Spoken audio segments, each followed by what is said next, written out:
Welcome to SP news. ముందుగా headlines.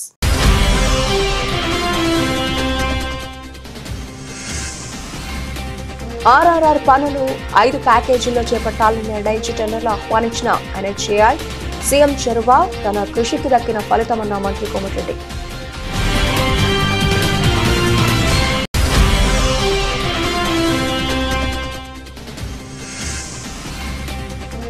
AP వార్షిక నేర నివేదికను విడుదల చేసిన డీజీపీ ద్వారకా తిరుమలరావు. ఏడాది సైబర్ క్రైమ్ రేటు పెరిగిందన్న డీజీపీ.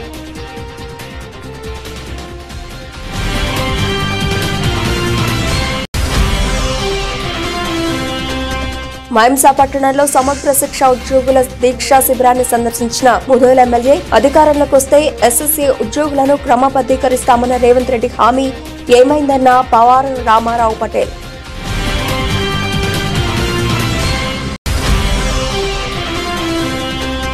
తమ హయాంలో తెచ్చిన అప్పులో 2,70,000 కోట్ల రూపాయల డీబీటీ ద్వారా నేరుగా ప్రజలకు అందజేశాం. మీడియా సమావేశంలో వివరించిన మండలి విపక్ష నేత బొత్స సత్యనారాయణ.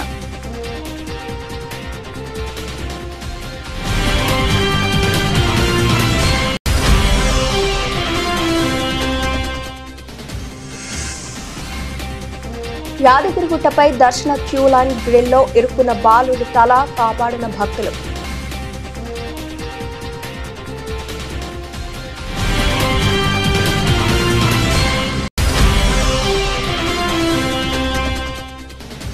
మత్స్యశాఖ ఆధ్వర్యంలో భవానీ ఘాట్ వద్ద కృష్ణానదిలో చేప పిల్లలను విడుదల చేసిన కలెక్టర్. స్థానిక ఎమ్మెల్యే మత్స్యకారులు సద్వినియోగం చేసుకుని ఆర్థిక పురోగతి సాధించాలని సూచించిన కలెక్టర్.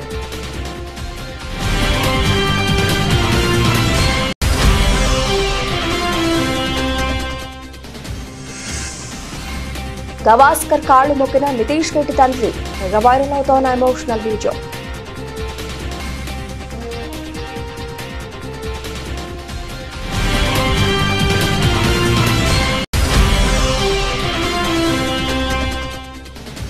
ప్రపంచ వేదికపై సత్తా చాటున కోనేరు పంపి ప్రపంచ ర్యాపిడ్ బ్లిట్జ్ చెస్ ఛాంపియన్షిప్ లో ర్యాపిడ్ ఛాంపియన్ గా నిలిచిన భారత ప్లేయర్.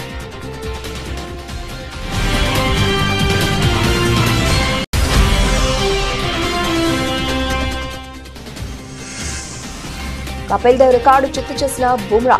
అత్యంత వేగంగా 200 వికెట్లతో మరో ఘనత.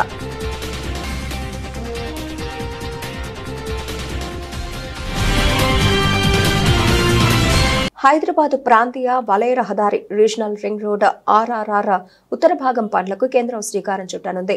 గ్రీన్ఫీల్డ్ రీజనల్ ఎక్స్ప్రెస్ వేగా వ్యవహరించే ఈ రహదారిని 4 వరుసలుగా జాతీయ రహదారుల ప్రాధికార సంస్థ ఎన్హెచ్ఏఐ నిర్మించనున్న నేపథ్యంలో ఈ పనులో 5 ప్యాకేజీలో చేపట్టాలని నిర్ణయించి తాజాగా టెండర్లను ఆహ్వానించింది.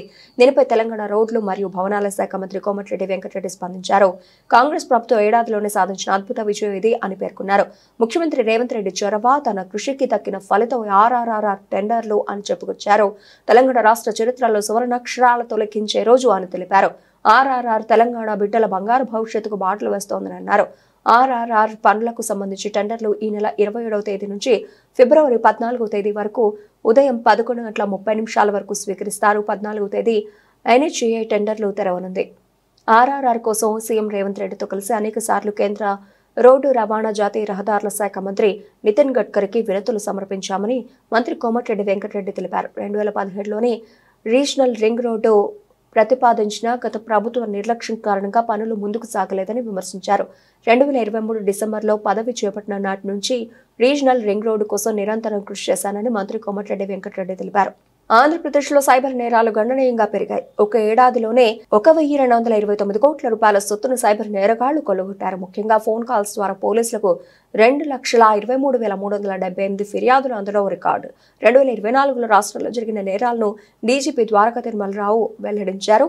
సగటున రోజుకు 3.36 కోట్ల రూపాయలను సైబర్ నేరగాళ్లు డబ్బును దోచుకున్నారని వివరించారు. 2023లో ఫోన్ కాల్స్ ద్వారా 4,74,391 కాల్స్ రాగా 682 కేసుల్లో 173 కోట్ల రూపాయలను బాధితులు నష్టపోయారు.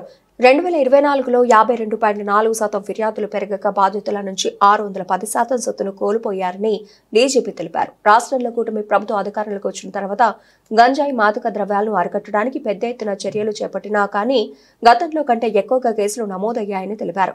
మొత్తంగా అన్ని రకాల నేరాలపై గతేడాది 97,760 కేసులు నమోదు కాగా ఈ సంవత్సరం 92,094కు పరిమితమైందన్నారు. ఏడాది హత్యలు, అత్యాచార యత్న కేసులు తగ్గగా లాభం కోసం హత్యలు, దోపిడీలు, పగలు, రాత్రి వేళలో ఇళ్లలో దొంగతనాలు ఎక్కువయ్యాయని తెలిపారు. క్రైమ్ రిడక్షన్ జరిగింది. మీరు చూద్దరు కానీ కొన్ని క్రైమ్ సెంటర్స్ లో పెరిగింది. అవి మీకు అసలు చూపిస్తాను. కొన్ని ముఖ్యంగా సైబర్ క్రైమ్ వీటిలో కొంత ఎక్కువ జరిగిన క్రైమ్ ఎక్కువ జరిగింది, అది చూపిస్తాను. అదర్వైజ్ జనరల్ గా క్రైమ్ టోటల్ గా నియంత్రించగలిగాం. అదేవిధంగా ఎక్కడైతే అఫెన్స్ జరిగినాయో వెంటనే త్వరితగతిన పోలీసు వారు రెస్పాన్స్ ఇవ్వడం, చాలా శాస్త్రీయంగా సైంటిఫిక్ ఇన్వెస్టిగేషన్ చేయడం ద్వారా క్రైమ్స్ అన్ని దాదాపు మేజర్ క్రైమ్స్ పెద్దగా జరిగిన పెద్ద సెన్సేషనల్ క్రైమ్స్ అన్ని కూడాను సక్సెస్ఫుల్ గా డిటెక్ట్ చేయడం జరిగింది.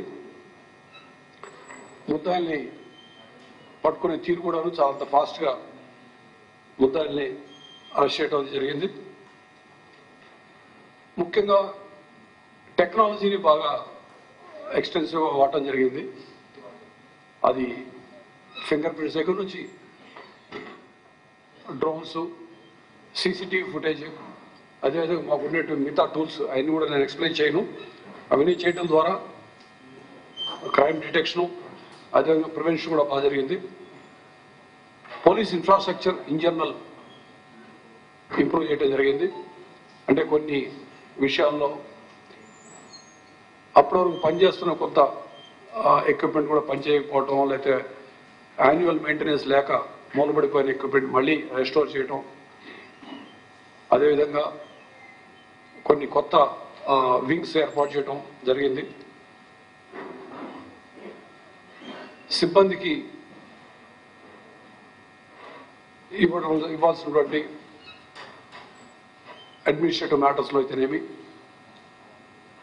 అదేవిధంగా వెల్ఫేర్ విషయంలోనూ ప్రత్యేకంగా శ్రద్ధ చూపించడం ద్వారా వాటిలో నూతన ఉత్సాహం కలిగించడం, వాళ్ళ మొరైల్ మోటివేషన్ పెంచడం కూడా చేయగలిగాము. ఈ సంవత్సరం మొత్తంగా మేము ఆలోచించేది ఏంటంటే గట్టిగా పనిచేసి ప్రొఫెషనలిజం చూపించి వృత్తి కౌశల్యాలు సరిగా మెరుగుపరుచుకొని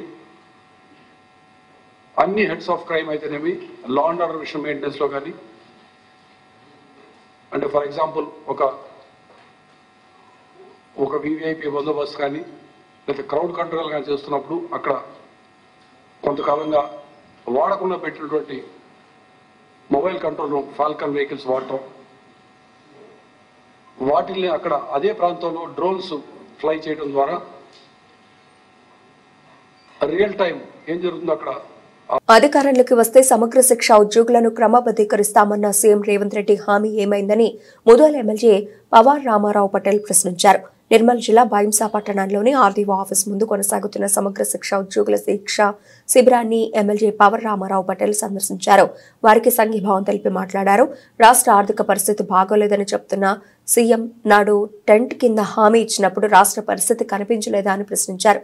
న్యాయపరమైన సమస్యల పరిష్కారంపై ప్రభుత్వం సానుకూలంగా స్పందించాలని డిమాండ్ చేశారు. సమగ్ర శిక్ష ఉద్యోగుల న్యాయమైన కోరికలను ప్రభుత్వం తీర్చే వరకు సమ్మె విరమించవద్దని, అప్పటి వరకు తాము అండగా ఉంటామని హామీ ఇచ్చారు. ఉద్యోగులు ఎవరూ అధైర్యపడొద్దని, తమ పార్టీ అండగా ఉంటుందని హామీ ఇచ్చారు. 1-2 రోజుల్లో సీఎంతో సంబంధిత మంత్రితో నేరుగా ఫోన్లో మాట్లాడతానని పేర్కొన్నారు. 18 రోజులతో తెలంగాణ రాష్ట్రంలో సమగ్ర శిక్ష ఉద్యోగాల సంఘం నిరాహార దీక్షకు కూర్చుంటున్నారు. 18 రోజుల నుంచి గవర్నమెంట్కు చిత్తశుద్ధి లేదు. అసెంబ్లీలో కూడా మా తోటి సోదరులు రాకేష్ రెడ్డి మాట్లాడిన తర్వాత కూడా ఆయన దానికి సరిగా ఉత్తరాలు ఇవ్వలేదు. మీకు ఒకటే చెప్తున్నాను, ఏదైతే మీ డిమాండ్స్ ఉన్నాయి ఆ డిమాండ్స్ న్యాయపరంగా మీరు అడుగుతున్నారు. గత మన పక్క రాష్ట్రంలో ఆంధ్రప్రదేశ్ అనుకోండి, మహారాష్ట్ర అనుకోండి, అక్కడ రెగ్యులేషన్స్ చేసిండు. మన తెలంగాణ రాష్ట్రంలో ఇంతవరకు చేయలేదు. మేము కూడా ప్రభుత్వ దృష్టికి తీసుకుపోతాం. అదేవిధంగా కేంద్ర ప్రభుత్వం వాటా ఉంది. ఖచ్చితంగా కేంద్రంలో ఉన్న మా తెలంగాణ మంత్రులు కిషన్ రెడ్డి గారు, బండి సంజయ్ అన్న గారు వారి దృష్టికి తీసుకుపోయి కేంద్రంలో కూడా దాని విషయం నేను ప్రత్యేకంగా చర్య తీసుకోవాలని చెప్పడం జరుగుతుంది. అదేవిధంగా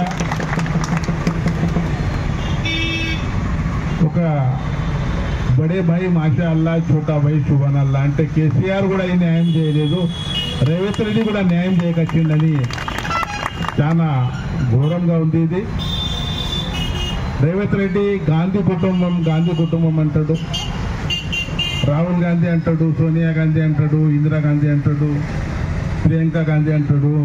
ఈ కస్తూర్బా గాంధీ ఎవరు? గాంధీ కుటుంబమే కదా. కస్తూర్బా గాంధీ కుటుంబానికి మేము న్యాయం చేయకుంటే, గాంధీ కుటుంబంలో ఉన్న ఎడ్యుకేషన్ గురించి ఏదైతే సర్వశిక్ష అభియాన్లో టీచింగ్ స్టాఫ్ ఉంది, నాన్ టీచింగ్ స్టాఫ్ ఉంది, టెక్నికల్ పర్సన్స్ ఉన్నారు, డిఎల్ఎంపీ ఉన్నారు, వాళ్ళకి న్యాయం చేయకుంటే మా తెలంగాణ రాష్ట్రానికి ఏం న్యాయం చేస్తామని రేవంత్ రెడ్డి గారికి నేను సవాల్ ఇస్తున్నాను. రేవంత్ రెడ్డి గారు, మీరు అన్ని విధాలుగా ప్రతి ఒక్క మాటకు ఎలక్షన్ కన్నా ముందు 420 హామీలు ఇచ్చాడు. ఆల్రెడీ 420 గుండా అన్నట్లనే ఇది 420 గుండా 420 హామీలు ఇచ్చాడు. ఒక మా తెలంగాణ రాష్ట్రంలో కొనసాగుతున్నాయి. సోదరులు చెప్పారు ఇందాక, అంటే పక్క రాష్ట్రాల్లో ఆంధ్రాలో సమస్య పరిష్కారం దిశగా వాళ్ళు మంచి వేతనాలు పొందుతున్నారు. మాకంటే ఎక్కువ పేద రాష్ట్రం అయినప్పటికీ ఇతర రాష్ట్రాల్లో కూడా ఈ సమస్యను అక్కడి ప్రభుత్వాలు సాల్వ్ చేసినాయని చెప్తున్నారు. మరి ఇక్కడ ప్రభుత్వానికి మరి ఏం పుట్టిందో అర్థమైతే లేదు. 18 రోజుల నుంచి మీ ఉసురు తప్పకుండా రేవంత్ రెడ్డి గారిని చుట్టుముట్లాడుతుంది, ఉసురు కలుగుతుంది. తప్పకుండా మీకు రెగ్యులరైజ్ చేసడో రేవంత్ రెడ్డి ఊడిపోవడం ఏదో ఒకటి జరుగుతుంది. ఎందుకంటే ఎత్తేసిన వ్యవసాయం కావచ్చు, ఆడవాళ్ళు బాధపడ్డ రాజ్యం కావచ్చు, ఆ ఆడవాళ్ళ శాపనార్థంతో ఏ రాజ్యము నడవదని చెప్పి మన పెద్దలు చెప్పారు. కాబట్టి ఇంత పెద్ద ఎత్తున మీరు 80% మహిళా అంతరించిపోతున్న మత్స్య సంపదను తిరిగి పెంచడంతో పాటు మత్స్యకారులకు జీవనోపాధి కల్పించేందుకు నదీ తీర ప్రాంతాల్లో చేప పిల్లలను విడుదల చేస్తున్నట్లు జిల్లా collector doctor G Lakshmi Shah శాసనసభ్యులు ఎలమంచిలి సత్యనారాయణలో తెలిపారు. జిల్లా మత్స్యశాఖ ఆధ్వర్యంలో స్థానిక భవానీపురం సమీపంలో గల భవానీ ఘాట్ వద్ద జిల్లా కలెక్టర్ జి లక్ష్మీ షా, విజయవాడ పశ్చిమ నియోజకవర్గ శాసనసభ్యులు ఎలమంచిలి సత్యనారాయణ కృష్ణానదిలో చేప పిల్లలను విడుదల చేశారు. ఈ సందర్భంగా జిల్లా కలెక్టర్ మాట్లాడుతూ మత్స్యకారుల సంక్షేమంతో పాటు మత్స్య సంపదను పెంచడానికి రాష్ట్ర ప్రభుత్వం కృషి చేస్తోందన్నారు. ఇందులో భాగంగా కృష్ణానది పరివాహక ప్రాంతంలో చేప పిల్లలను విడుదల చేయడం జరుగుతుందని, 7 నెలల అనంతరం మత్స్యకారులు ఉచితంగా చేపలను వేటాడి వాటిని విక్రయించుకుని ఆర్థిక ప్రయోజనం పొందాలన్నదే ఈ కార్యక్రమం ఉద్దేశం అన్నారు. ప్రభుత్వం కల్పిస్తున్న ప్రయోజనాలను మత్స్యకారులు సద్వినియోగం చేసుకుని ఆర్థిక పురోగతి సాధించాలని కలెక్టర్ కోరారు. విజయవాడ పశ్చిమ నియోజకవర్గ శాసనసభ్యులు ఎలమంచిలి సుజనా చౌదరి మాట్లాడుతూ మత్స్యకారులకు ఆర్థిక ప్రయోజనాలు చేకూర్చేందుకు రాష్ట్ర కేంద్ర ప్రభుత్వాలు అమలు చేస్తోందన్నారు. ప్రధానమంత్రి మత్స్య సంపద యోజన పథకం ద్వారా మత్స్యకారులకు 4 చక్రాలు, 3 చక్రాలు, ద్విచక్ర వాహనాలను సబ్సిడీపై అందజేస్తున్నట్లు తెలిపారు. కార్యక్రమంలో మత్స్యశాఖ కమిషనర్ టి డోలా శంకర్, జిల్లా మత్స్యశాఖ అధికారిని సిహెచ్ఎస్ చక్రాణి, అలాగే డెవలప్మెంట్ ఆఫీసర్ పి అఖిల, ఏ ఎలైజా రామారావు, స్థానిక నాయకులు బొమ్మసాని సుబ్బారావు, తహసీల్దార్ ఇంతియాజ్ పాషా, కార్పొరేటర్ రెహం తునిసా, దుర్గా మత్స్య సహకార సంఘం అధ్యక్షులు కన్నా వెంకటేశ్వరరావు, విజయవాడ మత్స్య సహకార సంఘం అధ్యక్షులు మోపిదేవి, ఏడుకొండలో మత్స్యకారులు పాల్గొన్నారు. ఓవరాల్ గా 100 రూపాయలు పర్ కేజీ వేసుకుంటే కూడా అంత విలువ రావడానికి అవకాశం ఉంది. అంటే మత్స్యకారుల కోసం కూటమి ప్రభుత్వం అన్ని వర్గాల కోసం చూస్తుండటంతో ఈ మత్స్యకారులకి ప్రత్యేకంగా ఈ కార్యక్రమం పెట్టారు. ఇక్కడ ప్రతి చోట ఎక్కడెక్కడైతే కుదురుతుందో అన్ని చోట రాష్ట్రం మొత్తంలో కూడా చేస్తూ ఉన్నారు. ఇది ఈరోజు సాయంత్రం ఈ కార్యక్రమంలో పాల్గొన్నందుకు నాకు చాలా సంతోషంగా ఉంది. మత్స్యకారులందరూ కూడా దీన్ని సద్వినియోగపరచుకొని బాగా, ఎందుకంటే ఇందులో టెక్నాలజీ కూడా ఉంది. ఎప్పుడు ఫిష్ని మళ్ళీ పట్టుకోవాలి, ఎప్పుడైతే దానికి వేటకి వెళ్ళకూడదు అనేది కూడా. ఎందుకంటే ఫిష్ మళ్ళీ బ్రీడింగ్ టైంలో వేటకు కూడా వెళ్ళకూడదు. ఆ టెక్నాలజీని కూడా వాడుకొని మత్స్యకారులందరూ కూడా బెనిఫిట్ పొందాలని చెప్పి కోరుతూ సెలవు తీసుకుంటాం. యాదగిరిగుట్టలో లక్ష్మీ నరసింహస్వామిని దర్శించుకునేందుకు వచ్చిన బాలుడు ప్రమాదానికి గురయ్యాడు. సకాలంలో తోటి భక్తులు స్పందించి కాపాడడంతో పెను ప్రమాదం తప్పింది. హైదరాబాద్లోని బోడుపల్లికు చెందిన ఓ కుటుంబం శనివారం రాత్రి యాదగిరిగుట్టకు వచ్చింది. ఆదివారం ఉదయం కుటుంబ సభ్యులతో కలిసి ప్రత్యేక దర్శన క్యూ లైన్లో నిలబడ్డారు. ఆ సమయంలో వారి కుమారుడు దయాకర్ తల క్యూ లైన్లోని గ్రిల్లో ఇరుక్కుపోయింది. దీంతో ఆందోళనలకు గురైన కుటుంబం బాలుడి తలను గ్రిల్ నుంచి తీసేందుకు ప్రయత్నించి విఫలమైంది. ఈ దశలో సహచర భక్తులు కలుగు చేసుకుని గ్రిల్ రాడ్లను పక్కకు తొలగించి గ్రిల్లో ఇరుక్కున్న బాలుడి తలను బయటకు తీయడంతో ప్రమాదం తప్పింది.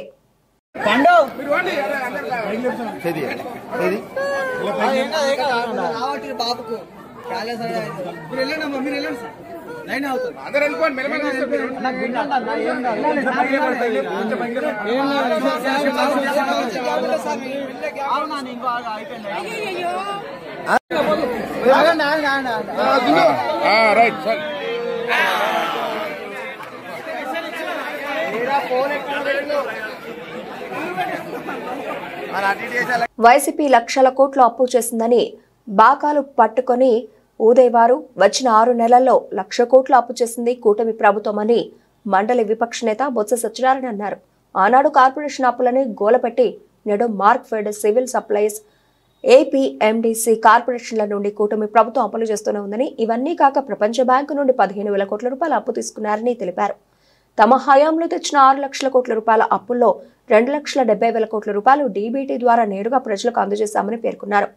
సీఎం చంద్రబాబు పెన్షన్ స్కీమ్లో పెంచిన 1000 ఇవ్వడం తప్ప చేసిందేమీ లేదని విమర్శించారు.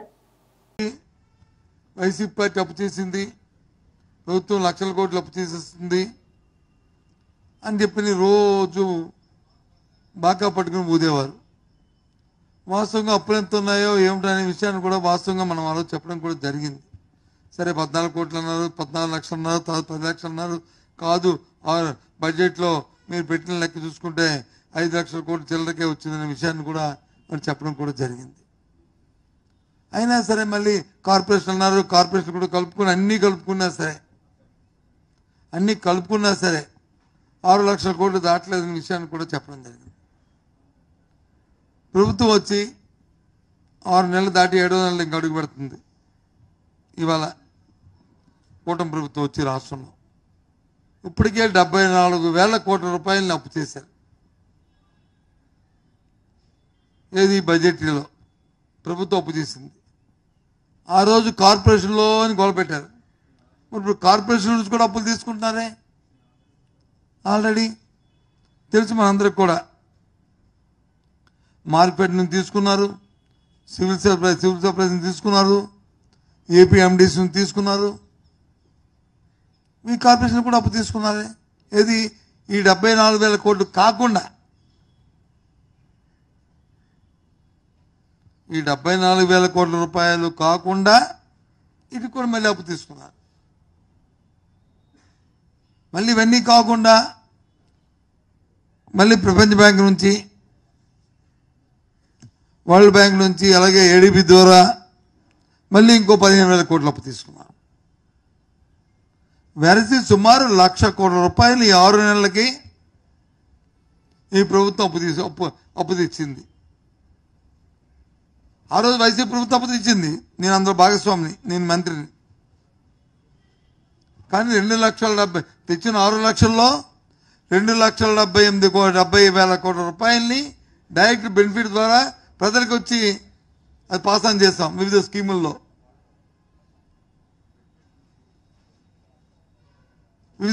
ఇచ్చాం. ఆ రోజు పెన్షన్ 3,000 రూపాయలు ఇచ్చాం. నువ్వు ఈరోజు ఒక పెన్షన్ 4,000 రూపాయలు తప్ప ఈ 1,00,000 కోట్లలో పెన్షన్ 4,000 రూపాయలు. భారత యువ క్రికెటర్ నితీష్ కుమార్ రెడ్డి ఆస్ట్రేలియాతో మెల్బోర్న్ టెస్ట్ లో 8వ స్థానంలో వచ్చి అద్భుతమైన సెంచరీ చేయడంతో ఆయన తండ్రి ముత్యాల్ రెడ్డి ఎంతో ఎమోషనల్ అయ్యారు. మ్యాచ్ అనంతరం నితీష్ తండ్రి ముత్యాల్ రెడ్డి సునీల్ గవాస్కర్ కాళ్లు మొక్కారు. ఆ తర్వాత నితీష్ రెడ్డి సోదరి కూడా గవాస్కర్ పాదాలకు నమస్కరించారు. ఈ వీడియో ప్రస్తుతం సోషల్ మీడియాలో తెగ వైరల్ అవుతోంది. మెల్బోర్న్ టెస్ట్ 3వ రోజు ఆట ముగిసిన అనంతరం నితీష్ కుమార్ రెడ్డి కుటుంబం గవాస్కర్ తో సమావేశమైంది. సమావేశంలో నితీష్ తండ్రి భావోద్వేగానికి లోనయ్యారు. గవాస్కర్ కనిపించగానే ఆయనను ఆలింగనం చేసుకోవడానికి ముందు కాళ్లపై పడ్డారు.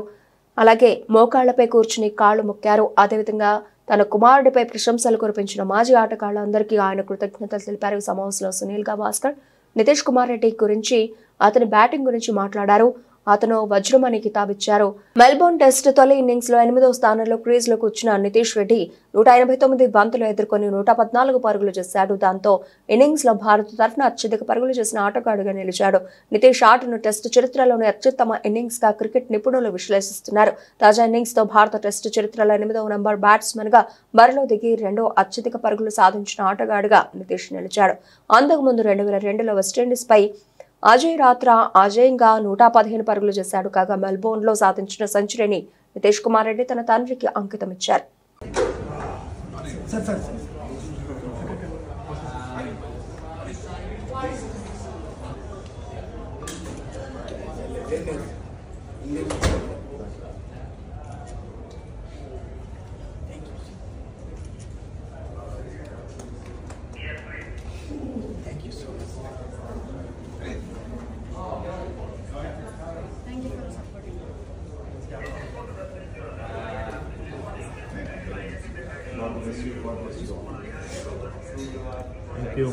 రాజకీయ కక్షతోనే తనపై తప్పుడు కేసులు బనాయించి అరెస్టు చేసేందుకు కుట్ర చేస్తున్నారని వైఎస్ఆర్సీపీ కృష్ణా జిల్లా అధ్యక్షుడు మాజీ మంత్రి పేర్ని వెంకట్రామయ్య ఆక్షేపించారు. మచిలీపట్నంలో తన సతీమణి జయసుధ పేరుతో ఉన్న గోదాము నుంచి బియ్యం షార్టేజీ వచ్చిందనే అంశాన్ని సాకుగా చూపి తనతో పాటుగా తన భార్య కుమారుడిని కూడా అరెస్టు చేయాలనే లక్ష్యంతో పావులు కదుపుతున్నారని ఆయన ఆరోపించారు.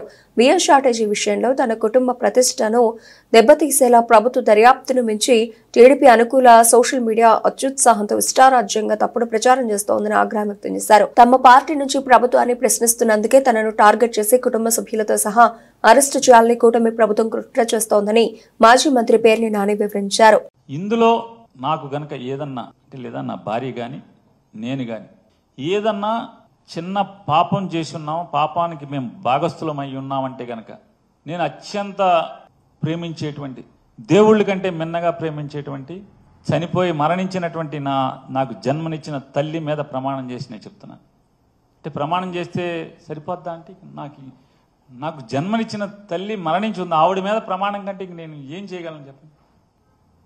దీంట్లో నా భార్యకి కానీ నాకు కానీ ఏ పాపం లేదు అని కూడా ప్రజలకు చెప్పుకుంటున్నాను. నేను రాజకీయ నాయకులకు చెప్పట్లేదు, ప్రజలకు చెప్పుకుంటున్నాను. ఖచ్చితంగా ఇవాళ కాబట్టి ఎప్పటికైనా సరే నిజం తేట తెల్లమవుతుంది, ఎక్కడికి పోదది.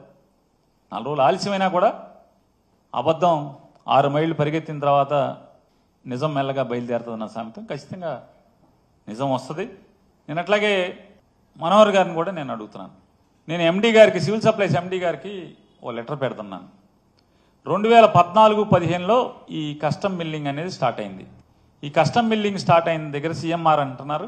దీంట్లో 2014-15 నుంచి ఇప్పటి వరకు రైస్ మిల్లులకి ధాన్యం తోలి దానికి వెనక్కి ప్రభుత్వానికి బియ్యం 9 మాసాలు 10 మాసాలు అయినా కూడా ఆ ధాన్యాన్ని ఆడిచ్చి బియ్యంగా మార్చి పంపనటువంటి అప్పచెప్పనటువంటి డబ్బులు కట్టిన ఏ రైస్ మిల్లర్ మీదన్నా ఇంతవరకు క్రిమినల్ కేసు ఏదన్నా ఫైల్ చేశారా? నేను సమాచారం అడుగుతున్నా, ఆయనకి లెటర్ ఇస్తాను. అయితే మీరు మంత్రిగా ఉన్నారు కాబట్టి నేను మిమ్మల్ని కోరుకుంటున్నాను. మీరు చాలా పెద్ద మాటలు కూడా మాట్లాడారు, అంటే చాలా నిజాయితీగాతో కూడినటువంటి ఇదిగా మీరు చెప్పుకొచ్చారు. మీరు ఉద్యోగ ధర్మమే మీ ప్రధాన పాత్ర తప్పితే రాజకీయ కక్షలు లేవు. నేను ధర్మాన్ని న్యాయాన్ని కాపాడుతాకే ఉన్నానని కూడా అర్థం వచ్చేట్టుగా మీరు మీడియాలో మాట్లాడినట్టు నాకు ఎవరో చెప్పారు. నేను వారిని అడుగుతున్నాను, నేను ఎండీ గారికి ఏదైతే సమాచారం కావాలని అడుగుతానో వాటన్నిటికీ దయచేసి మీరు నిజంగా మీ ఉద్దేశం కరెక్టే అయితే ఆ సమాచారాన్ని నాకు ఇప్పించండి. ఇంతవరకు ఏదైనా మరి రైతుల దగ్గర ప్రభుత్వం ధాన్యం కొనుగోలు చేసి మిల్లర్కి ఆడిచ్చి తద్వారా పేదవాళ్ళ బియ్యం అంటున్నారు కదా, ఆ పేదవాళ్ళకి బియ్యంగా ఇస్తాకి ఇచ్చిన రైస్ మిల్లులు ఆ ధాన్యాన్ని మీకు అప్పచెప్పకుండా ఉంటే. అలాగే నేను కరెంటు డిపార్ట్మెంట్ని టీమిండియా పేసర్ జస్ప్రీత్ బుమ్రా మరో ఘనత సాధించారు. టెస్టు క్రికెట్లో అత్యంత వేగంగా 200 వికెట్లు పడగొట్టిన ఇండియన్ పేసర్ గా రికార్డులకు ఎక్కారు. ఆస్ట్రేలియాతో మెల్బోర్న్ లో జరుగుతున్న బాక్సింగ్ డే టెస్ట్లో 4వ రోజు ఆటలో ఈ రికార్డును తన పేరును రాసుకున్నారు. గతంలో రికార్డు దిగ్గజ క్రికెటర్ కపిల్ దేవ్ పేరిట ఉండేది. 50 టెస్టు మ్యాచ్ల్లో కపిల్ ఈ రికార్డు సాధించారు. 1983లో పోర్ట్ ఆఫ్ స్పెయిన్లో వెస్టిండీస్తో జరిగిన మ్యాచ్లో కపిల్ 200వ వికెట్ పడగొట్టారు. బుమ్రా ఇప్పుడు 44 టెస్టులోనే 200 వికెట్ల మైలురాయిని చేరుకున్నారు. ఫలితంగా అత్యంత వేగంగా ఈ ఘనత సాధించిన ఇండియన్ పేసర్గా రవీంద్ర జడేజాతో కలిసి రికార్డును పంచుకున్నారు. ఇక ఈ జాబితాలో రవిచంద్రన్, అశ్విన్ అందరికంటే ముందున్నారు. బ్రిస్బెన్ టెస్ట్ తర్వాత అంతర్జాతీయ క్రికెట్కు రిటైర్మెంట్ ప్రకటించిన అశ్విన్ 37 టెస్టులోనే 200 వికెట్లు పడగొట్టాడు. 2016 కాన్పూర్లో న్యూజిలాండ్తో జరిగిన మ్యాచ్లో అశ్విన్ ఈ ఘనత సాధించాడు. ఇక ఆస్ట్రేలియా మెల్బోర్న్లో జరుగుతున్న టెస్టులో ట్రావిస్ హెడ్ను అవుట్ చేయడం ద్వారా బుమ్రా 200 వికెట్ల మైలురాయిని చేరుకున్నాడు. కాగా ఓవరాల్గా ఈ రికార్డు పాకిస్తాన్ స్పిన్నర్ ఆసిర్ షా పేరును ఉంది. ఆసిర్ 33 టెస్టుల్లోనే 200 వికెట్లు సాధించాడు. ఆస్ట్రేలియా పేసర్ జెనిస్ లిల్లీ 38 టెస్టుల్లో ఈ రికార్డు అందుకున్నాడు. ప్రపంచ స్థాయి చెస్ పోటీలో భారత ఆటగాళ్లు మళ్లీ సత్తా చాటారు. అమెరికా దేశం న్యూయార్క్ వాల్ స్ట్రీట్లో జరిగిన FIDE world rapid championship 2024 blitz chess championship మహిళల విభాగంలో భారత ప్లేయర్ కోనేరు హంపి గెలుపొంది చరిత్ర సృష్టించారు. ఈ పోటీలో ఆమె 8.5 పాయింట్లతో ప్రత్యర్థి అయిన Indonesia player Irine Kharisma Sukandar పై ఆమె విజయం సాధించారు. ఉత్కంఠగా సాగిన 11వ రౌండ్లో కోనేరు హంపి గెలుపొంది భారత గౌరవాన్ని మరింత పెంచారు. 2019లో మాస్కో వేదికగా జరిగిన మహిళల ప్రపంచ ర్యాపిడ్ చెస్ టైటిల్ ను సైతం కోనేరు సొంతం చేసుకున్నారు. కాగా ఇది ఆమెకు 2వ ప్రపంచ ర్యాపిడ్ చెస్ టైటిల్. మహిళల విభాగంలో ప్రపంచ ర్యాపిడ్ ఛాంపియన్ గా 2 సార్లు గెలిచి కోనేరు హంపి రికార్డు సృష్టించారు. బులెటిన్ ముగించే ముందు హెడ్లైన్స్ మరోసారి.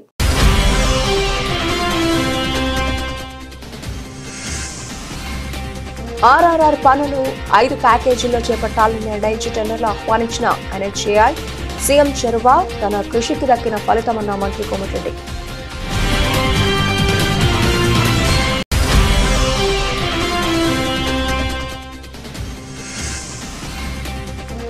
ఏపీ వార్షిక నేర నివేదికను విడుదల చేసిన డీజీపీ ద్వారకా తిరుమలరావు. ఏడాది సైబర్ క్రైమ్ రేటు పెరిగిందన్న డీజీపీ.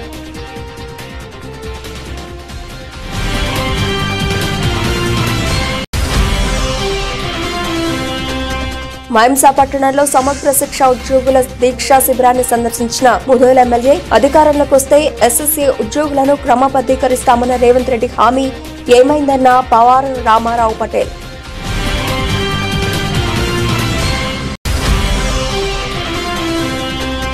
తమ హయాంలో తెచ్చిన అప్పులో 2,70,000 కోట్ల రూపాయల డీబీటీ ద్వారా నేరుగా ప్రజలకు అందజేశాం. మీడియా సమావేశంలో వివరించిన మండలి విపక్ష నేత బొత్స సత్యనారాయణ.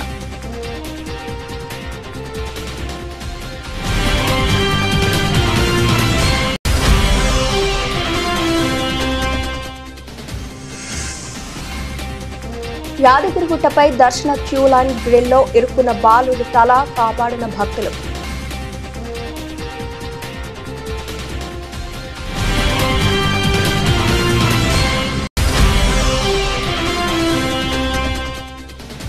మత్స్యశాఖ ఆధ్వర్యంలో భవానీ ఘాట్ వద్ద కృష్ణానదిలో చేప పిల్లలను విడుదల చేసిన కలెక్టర్. స్థానిక ఎమ్మెల్యే మత్స్యకారులు సద్వినియోగం చేసుకుని ఆర్థిక పురోగతి సాధించాలని సూచించిన కలెక్టర్.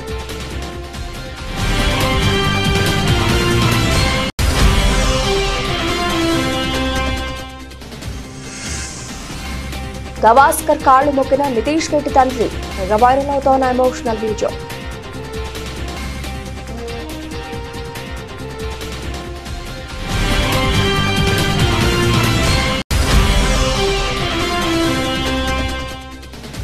ప్రపంచ వేదికపై సత్తా చాటిన కోనేరు హంపి. ప్రపంచ ర్యాపిడ్ బ్లిట్జ్ చెస్ ఛాంపియన్షిప్ లో ర్యాపిడ్ ఛాంపియన్ గా నిలిచిన భారత ప్లేయర్.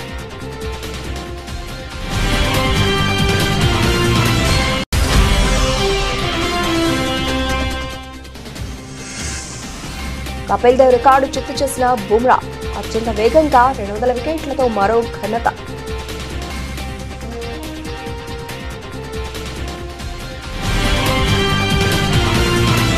ఇవి ఇప్పటివరకు నబుల్చిన అప్డేట్స్. మరిన్ని అప్డేట్స్ తో మళ్ళీ కలుద్దాం. అంతవరకు సెలవు. నమస్తే.